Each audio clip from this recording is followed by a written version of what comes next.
Je pensais que ce serait facile, mais à la 24e heure, j'ai commencé à douter de ma propre santé mentale. Ce que j'ai vécu pendant ces 48 heures a bouleversé tout ce que je croyais savoir sur la folie, la normalité et les frontières fragiles qui les séparent. Je m'appelle Thomas et voici l'histoire de comment j'ai presque perdu l'esprit en essayant de comprendre ceux qui l'ont déjà perdu. Mais avant de vous plonger dans cette expérience, êtes-vous vraiment prêt à voir ce que j'ai vu? L'Institut psychiatrique Saint-Michel. Un nom qui évoque à la fois la protection et quelque chose de plus inquiétant. Fondé en 1923, il a connu des périodes sombres, comme beaucoup d'établissements de ce type. Après 6 mois de négociations avec l'administration, j'ai obtenu une autorisation exceptionnelle. Passer 48 heures en immersion dans l'aile de soins intensifs où sont traités les patients en crise aiguë. Les règles étaient strictes. Pas de téléphone, pas d'internet, pas de montre. Aucun contact avec l'extérieur. Je devais suivre toutes les routines des patients. La seule différence ? Je pouvais partir quand je voulais, en théorie. Le docteur Lambert, psychiatre chef de service, m'a dit « Ce que vous allez entreprendre est inhabituel. Comprenez bien que nos patients ne sont pas ici pour votre divertissement. Certains traversent les moments les plus difficiles de leur vie. D'autres ne comprennent même pas où ils sont. Il m'a autorisé à emporter une petite caméra et un carnet. J'avais aussi un bouton d'urgence si je souhaitais interrompre l'expérience. Ce que je ne savais pas, c'est à quel point j'allais être tenté de l'utiliser. Je dois vous prévenir que certains éléments de cette histoire peuvent être dérangeants. Je ne suis pas médecin, juste un témoin. Et ce que j'ai vu là-bas n'est qu'une fraction de la réalité quotidienne des patients et du personnel. 9 heures du matin. Chaque porte qui se referme derrière moi produit un son métallique qui résonne différemment maintenant que je sais que je ne peux plus faire demi-tour. Un infirmier prend mes affaires personnelles. Téléphone, montre, ceinture, lacette, tout ce qui pourrait servir à, vous savez, la procédure standard pour éviter les tentatives de suicide. C'est là que j'ai ressenti le premier frisson. Cette situation n'était pas un jeu. On m'a attribué un statut spécial. Ni vraiment patient, ni vraiment visiteur. Le personnel était au courant de ma présence, mais pas tous les patients. Certains médecins pensaient que ma présence pourrait perturber ceux qui souffrent de paranoïa. Ma chambre pour les 2 prochains jours était austère. Lit vissé au sol. Pas d'objet tranchant. Rien qui pourrait servir à se blesser. La fenêtre ne s'ouvrait que de quelques centimètres. La porte n'avait pas de verrou intérieur. Premier contact avec les autres patients lors du déjeuner. Le réfectoire était une grande salle au mur beige, éclairée par des néons qui bourdonnaient légèrement. Pas de couteau, seulement des fourchettes en plastique.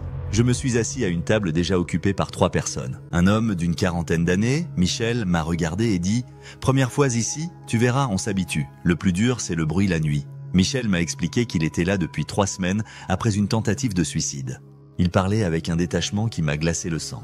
14h30, activité de groupe, art-thérapie. Nous étions 8 autour d'une table, avec des feuilles et des crayons de couleur. Pas de ciseaux, bien sûr. Je me suis surpris à dessiner des motifs de plus en plus chaotiques. La thérapeute m'a demandé si tout allait bien. J'ai répondu que oui, mais je sentais quelque chose changer en moi. Une sorte d'adaptation involontaire à l'environnement. Une jeune femme nommée Sophia m'a fixé intensément pendant l'atelier. Soudain, elle s'est penchée vers moi et a murmuré « Tu n'es pas fou, toi, je le vois dans tes yeux.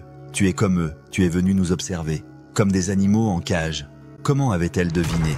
Je n'étais censé être qu'un nouveau patient parmi d'autres. Le dîner a été servi à 18h30 précise.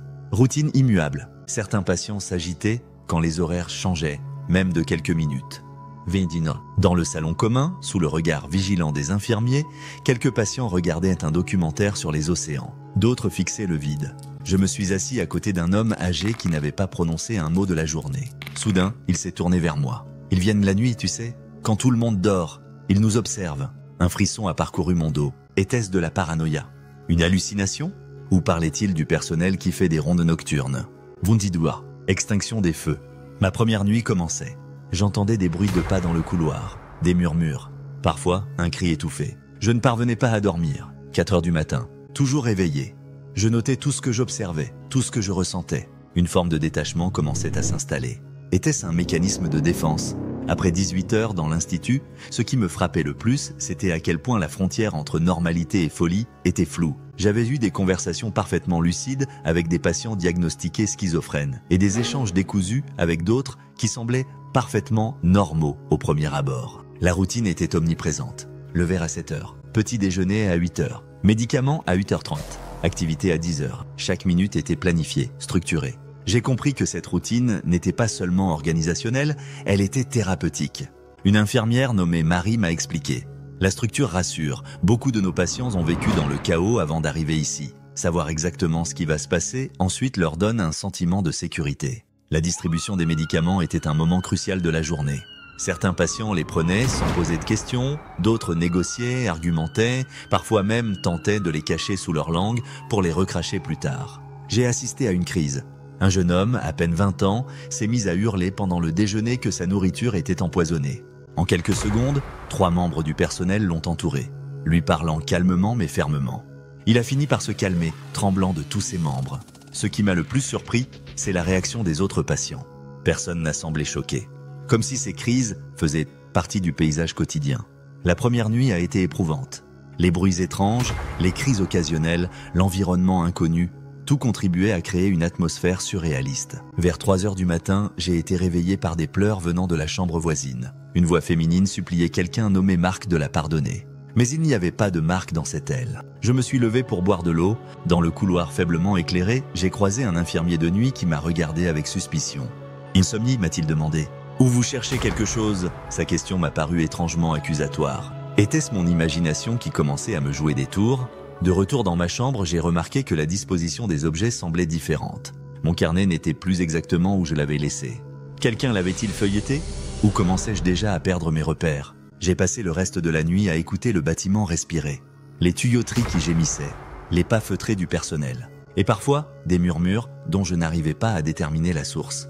Le deuxième jour a commencé comme le premier. Même routine, même visage, mais quelque chose avait changé. Moi, après seulement 24 heures, je me sentais différent. Plus vigilant, plus méfiant. Les conversations des patients me semblaient soudain chargées de sens cachés. Était-ce une adaptation naturelle à l'environnement ou le début d'un glissement vers la paranoïa ? Lors du petit déjeuner, Michel m'a fixé longuement avant de dire « Tu commences à comprendre, n'est-ce pas ? Ce n'est pas nous qui sommes fous, c'est le monde extérieur. » Ces paroles m'ont troublé plus que je ne voulais l'admettre. Une part de moi était d'accord avec lui. J'ai participé à une séance de thérapie de groupe. Le thème, la perception de la réalité. Le psychiatre animait les échanges avec une habileté remarquable, aidant chaque patient à exprimer sa vision du monde sans la juger. Un homme d'une 50aine d'années, professeur de physique avant son internement, a développé une théorie fascinante sur les dimensions parallèles. Son discours était parfaitement structuré, son argumentation impeccable. Et pourtant, sa conclusion, que des êtres d'une autre dimension infiltraient notre monde via les appareils électroniques, relevait clairement du délire. Ce qui m'a perturbé, c'est que pendant quelques minutes, j'ai trouvé sa théorie plausible. L'après-midi, j'ai ressenti une fatigue écrasante. Le manque de sommeil, l'environnement stressant, l'absence de repères temporels, tout cela commençait à peser lourdement sur mon mental. Je me suis retiré dans ma chambre pour une sieste. À mon réveil, j'ai eu un moment de panique. Je ne savais plus où j'étais. Pendant quelques secondes, terrifiantes, j'ai cru que j'étais réellement interné, que l'expérience n'était qu'un délire de mon esprit malade. Cette sensation de déréalisation m'a secoué profondément. Si 30 heures suffisaient à me faire douter de ma propre réalité, qu'est-ce que des mois, des années pouvaient faire ? J'ai croisé Sophia dans le couloir. Elle m'a souri d'une façon qui m'a semblé conspiratrice. « Alors, toujours convaincu d'être juste de passage, tu as l'air de te fondre dans le décor maintenant. » Sa remarque m'a glacé. Me comportais-je déjà comme un patient ? L'événement qui a tout basculé s'est produit en fin d'après-midi. Un nouveau patient est arrivé, en pleine crise psychotique. Il hurlait que des insectes lui dévoraient de la peau. Il s'est mis à se gratter frénétiquement jusqu'au sang. Le personnel est intervenu rapidement, mais la scène était chaotique. Dans la confusion, une infirmière m'a tendu un gobelet avec 2 pilules. « Prenez ça, ça vous calmera. » J'ai failli les avaler automatiquement. Ce réflexe d'obéissance m'a terrifié. J'ai prétexté avoir besoin d'eau et j'ai discrètement jeté les médicaments. L'incident du nouveau patient a provoqué une onde de choc parmi les autres. Certains se sont mis à manifester des signes d'agitation. J'ai vu Michel se recroqueviller dans un coin, les mains sur les oreilles. J'ai tenté de l'approcher pour le réconforter, mais un infirmier m'a fermement reconduit à ma chambre. « Vous n'êtes pas qualifié pour intervenir, vous risquez d'aggraver son état. » Enfermé dans ma chambre, j'ai senti la panique monter, l'impuissance, le sentiment d'être piégé. Pour la première fois, j'ai envisagé sérieusement d'utiliser le bouton d'urgence pour mettre fin à l'expérience. Mais quelque chose m'en a empêché. La curiosité, l'orgueil, ou peut-être, plus inquiétant, un début d'institutionnalisation. La deuxième nuit a été encore plus éprouvante que la première. Les cris du nouveau patient résonnaient périodiquement dans les couloirs. Les pas du personnel étaient plus fréquents, plus pressés. J'ai commencé à diviser le monde en 2 catégories. Eux, le personnel, et nous, les patients. Cette identification involontaire aux internés m'a effrayé. Vers minuit, un orage a éclaté. Les éclairs illuminaient ma chambre par intermittence. À chaque flash, les ombres semblaient se déplacer, prendre vie. J'ai entendu des chuchotements dans le couloir. Était-ce le personnel? Des patients? Ou mon imagination qui s'emballait? La frontière entre réalité et imagination devenait de plus en plus floue. J'ai commencé à noter frénétiquement mes pensées, comme pour m'ancrer dans la réalité. Mes notes sont devenues de plus en plus paranoïaques. Pourquoi m'ont-ils vraiment autorisé à venir ici? Et si c'était un test? Et s'ils étudiaient ma réaction? Et si je ne sortais jamais? Au plus profond de la nuit, épuisé mais incapable de dormir, j'ai eu une révélation troublante. La folie n'est pas un état binaire, présent ou absent. C'est un spectre. Et nous sommes tous quelque part sur ce spectre, qui peut se déplacer selon les circonstances. L'aube du 3e jour m'a trouvé dans un état d'épuisement total. 40 heures sans sommeil véritable. Ma perception était altérée. Les couleurs semblaient plus vives, les sons plus intenses. Au petit déjeuner, j'ai remarqué que je reproduisais inconsciemment les gestes ritualisés des patients de long séjour. La façon de disposer les couverts. La manière de manger dans un ordre précis. Quand m'étais-je approprié ces comportements? Michel m'a observé avec un sourire entendu. Tu vois, on devient comme eux. Ou peut-être qu'on l'a toujours été. J'ai croisé le docteur Lambert dans le couloir. Son regard inquiet m'a fait prendre conscience de mon apparence. Mal rasé, cernes profonds, vêtements froissés. « Comment vous sentez-vous » m'a-t-il demandé. La question semblait piégée. Que répondre? Que j'allais bien au risque de paraître inconscient des effets de l'expérience? Ou admettre mon trouble au risque qu'il y voie des signes de décompensation? Je suis fatigué, ai-je simplement répondu. Il m'a étudié longuement. Voulez-vous mettre fin à l'expérience? J'ai hésité. Une part de moi le voulait désespérément. Une autre, plus troublante, avait peur du monde extérieur, de sa complexité, de son chaos. Non, ai-je finalement dit, je vais jusqu'au bout. Les dernières heures ont été les plus révélatrices. J'ai participé à une nouvelle séance d'art-thérapie. Cette fois, mes dessins étaient radicalement différents. Plus sombres, mais aussi plus profonds, plus expressifs. La thérapeute les a examinés avec intérêt. Votre perception s'est modifiée, a-t-elle observé. Ce n'est pas nécessairement négatif. Sophia m'a rejoint pendant la pause. Tu es différent aujourd'hui, a-t-elle murmuré. Plus authentique, moins observateur. J'ai réalisé qu'elle avait raison. Je n'étais plus dans l'observation détachée. J'étais dans l'expérience, dans la vulnérabilité. Si c'est l'heure de partir. Étrangement, j'ai ressenti une réticence. La perspective de retourner dans le monde normal me semblait soudain intimidante. J'ai fait mes adieux à Michel. N'oublie pas ce que tu as appris ici, m'a-t-il dit. La frontière est plus mince qu'on ne le croit. En franchissant les portes sécurisées une dernière fois, j'ai ressenti un mélange de soulagement et de perte.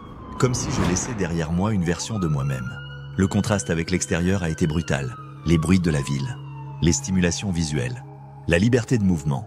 Tout semblait excessif, agressif. Une semaine s'est écoulée depuis mon expérience. Le retour à la normalité a été plus difficile que prévu. J'ai fait des cauchemars. J'ai eu des moments d'anxiété intense. Des flashbacks, des cris nocturnes. Ces 48 heures ont profondément changé ma perception de la santé mentale. La folie n'est pas un territoire étranger, séparé d'une autre par une frontière infranchissable. C'est un continent adjacent, accessible à tous dans certaines circonstances. Ce qui m'a le plus marqué, c'est la fragilité de notre équilibre mental. J'ai compris que la normalité est en partie une construction sociale, en partie une question de chance. J'ai revu le docteur Lambert pour un débriefing. Il n'a pas semblé surpris par mes réactions. L'institutionnalisation commence dès les premières heures, m'a-t-il expliqué. C'est pourquoi nous essayons de réduire au maximum la durée des séjours. Sophia avait raison. Je n'étais pas là juste pour observer. J'étais là pour comprendre. Et pour comprendre vraiment, il fallait être affecté. Cette expérience m'a laissé avec plus de questions que de réponses. Sur la nature de la santé mentale, sur notre façon de traiter ceux qui souffrent, sur les frontières fragiles entre eux et nous. Si je devais résumer ce que j'ai appris en une phrase, ce serait celle-ci. Nous sommes tous des équilibristes sur le fil de notre santé mentale, et certains ont simplement eu la malchance de tomber. Michel, Sophia et tous les autres que j'ai rencontrés ne sont pas fondamentalement différents de nous. Ils sont nous, dans des circonstances différentes.